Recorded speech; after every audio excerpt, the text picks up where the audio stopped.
Section 1. The Whispering Flames of the Caspian. Imagine standing on a dark, windy shore thousands of years ago. No city, no harbor, just the salty breath of the Caspian Sea. But you are not alone in the darkness. Look toward the land. A strange, otherworldly glow dances against the night sky. Flames, untended by human hands, rise from the earth, flickering and leaping from cracks in the rock, from the surface of small, inky pools. Not a forest fire, not a campfire. The land itself, breathing fire. Baku, wind-pounded city, a city born from fire, terrifying and mesmerizing to the first humans. Silhouettes of people wandering the peninsula. Fire was life, warmth, protection, the means to cook. But this fire was different. It needed no wood, no tending. It simply was. Burning through rain and storm, a constant living beacon. Smoke by day, light pulsing through the night. Moths to a mysterious and powerful flame. They came, they watched, they wondered. This wonder seeded a great city. Section 2. Land of Eternal Fire, Nature's Gift. The first inhabitants of the Absheron Peninsula where Baku sits were practical people. Faced with the constant presence of fire and the black ooze that fed it, they moved from awe to innovation. They learned that this thick, flammable liquid was a profound gift. They would carefully scoop the oil from the seeps and shallow pits. This substance, which they called naphtha, became an essential part of their life. It was a source of fuel far more potent and long-lasting than wood. They could fill clay lamps with it, allowing their homes to be illuminated long after the sun had set, pushing back the primal fear of the dark. This natural fuel was a game-changer. It provided a reliable source of heat for cooking and for keeping warm during the cold, windy winters that swept in from the Caspian. The fires that burned naturally on the hillsides and along the shore were not just a spectacle, they were a utility. People could gather around these eternal flames for community, for warmth, for security. The land provided for them in a way that seemed truly miraculous. You can imagine the scene. Families gathered not around a man-made hearth, but around a fissure in the earth that had been burning for longer than anyone could remember. Section 3. The Sacred Hearth, where faith met flame. The perpetual fires of Baku were too powerful a symbol to remain merely a practical resource. For people seeking to understand the cosmos, these flames were a direct message from the divine. This is where Baku's story becomes intertwined with Zoroastrianism. For Zoroastrians, who originated in ancient Persia, fire is the symbol of purity. Fire is the symbol of truth. Fire is the symbol of the divine presence of Ahura Mazda. They saw the natural flames not as a geological fluke, but as a sacred manifestation where earthly and heavenly realms felt thin. Pilgrims began to travel for hundreds of miles to witness these fires. They came to pray, they came to meditate, they came to feel closer to their Creator. Temples were built to honor and protect these flames. The most famous is the Ateshka of Baku, the fire temple. Priests watched over the central flame. It burned in an altar at the heart of a stone courtyard. The flame was fed by a natural gas vent.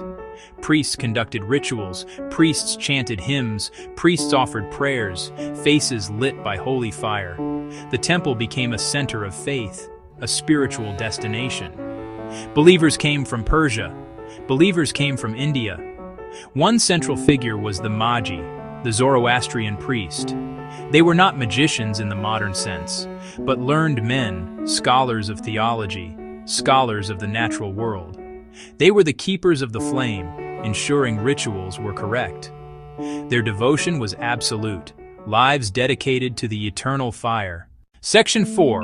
A fortress by the sea, trade, towers, and travelers.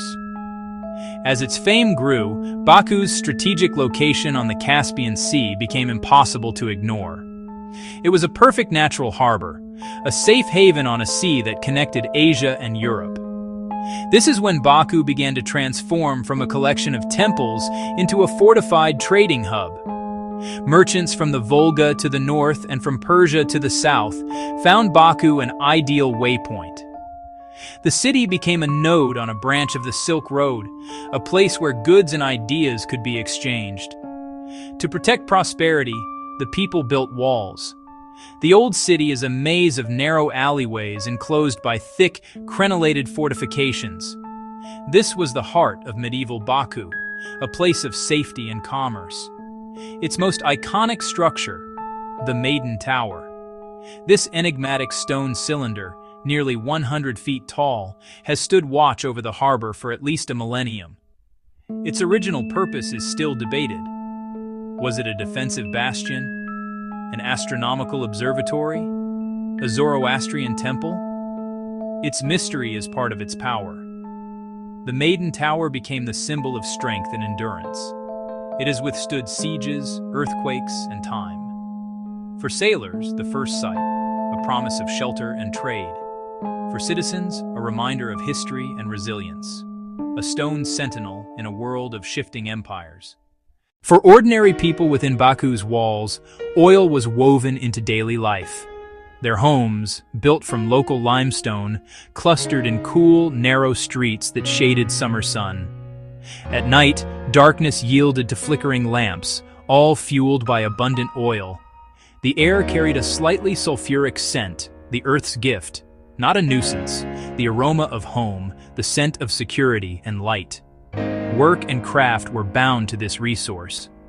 Blacksmiths forged tools, weapons, and intricate decorative items. Potters used oil-based glazes. The most direct industry was collection and distribution. Men dug shallow wells, filling animal skin bags in large ceramic jars. Loaded onto carts or boats, destined for local markets or export. Arduous, messy work, the engine of the economy. The bazaar was the city's vibrant heart. Fish from the Caspian, sturgeon and silver shoals, fruits, nuts, and saffron from the land. Merchants sold lamp oil and heavy bitumen for building and waterproofing. Lives negotiated between sea, soil, and flammable earth. Beyond work, community gathered in tea houses and hammams, a city moved by wind, sea, and ever-useful oil.